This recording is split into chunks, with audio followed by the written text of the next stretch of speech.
Hey guys, আসসালামু আলাইকুম। তো কেমন আছো তোমরা? নতুন একটা গল্প নিয়ে হাজির হয়ে গেলাম আমি। বেশি দেরি না করে গল্পটি শুরু করা যাক। ছোট্ট একটা ইন্ট্রো পরে ফিরে আসতেছি আমি।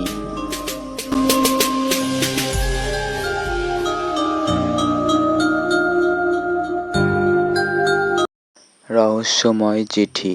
শরতের হিমেল ভোর, কুয়াশায় ভরে আছে চারদিক। রুদ্র টেবিলে বই গুছাচ্ছিল।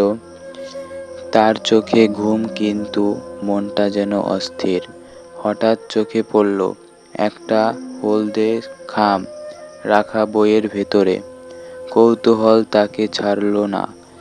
খাম খুলতেই ভেতরে একটি মাত্র লাইন: রাত 12টার লাল বাড়ির ছাদে আসবে, নয়তো সত্যিটা কোনোদিনও জানতে পারবে না। রুদ্রর বুক ধড়ফড় করতে লাগলো। লাল বাড়ি, ওটা গ্রামের পুরনো এক ভৌতিক বাড়ি। বহু বছর ধরে ওখানে কেউ যায় না। শুনেছি রাতের বেলা সেখানে আলো জ্বলে, অদ্ভুত শব্দ শোনা যায়। দিনভর তার মাথায় শুধু সেই চিঠির কথাই ঘুরপাক খেতে লাগলো।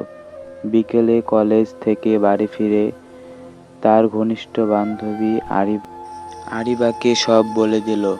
আরিবা কিছুক্ষণ চুপ থেকে ফিস ফিস করে বলল, রুদ্র, আমি মনে করি তোর যাওয়া উচিত।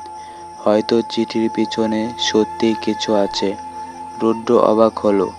সে ভাবছিল আরিবা ভয় পেয়ে না করতে বলবে, কিন্তু আরিবার চোখে যেন এক ধরনের রহস্য লুকিয়ে আছে। রাত বাড়ল, চারপাশে নিস্তব্ধ।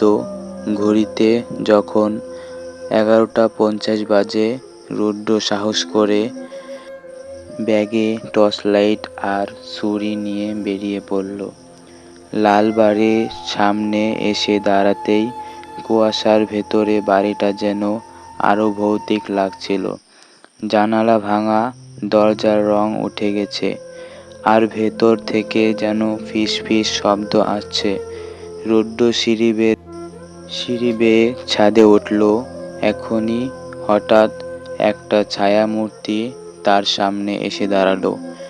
মুখ দেখা যায় না, শুধু কণ্ঠস্বর। তুই যতদিন ধরে যে মানুষটাকে নিজের বাবা ভেবেছিলি, সে আসলে তোর আসল বাবা নয়। রুদ্রর মাথায় বাজ পড়ার মতো হলো।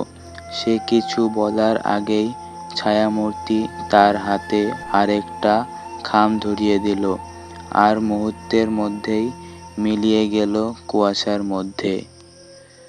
খাম খুলতেই রুদ্র দেখতে পেল একটি পুরনো ছবি। একজন নারী আর মায়ের পাশে দাঁড়িয়ে আছেন। ছবির নিচে লেখা একটি মাত্র নাম, মায়া। রুদ্র হতবাক হয়ে ছবি আঁকড়ে ধরে দাঁড়িয়ে রইল।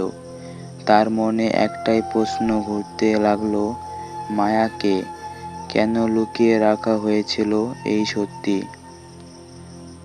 ফুল কাহিনী শুনতে চাইলে চ্যানেলটা সাবস্ক্রাইব করে রাখুন, আর একটা লাইক দিয়ে কমেন্টে বলে যাবেন কেমন হয়েছে ভিডিওটা।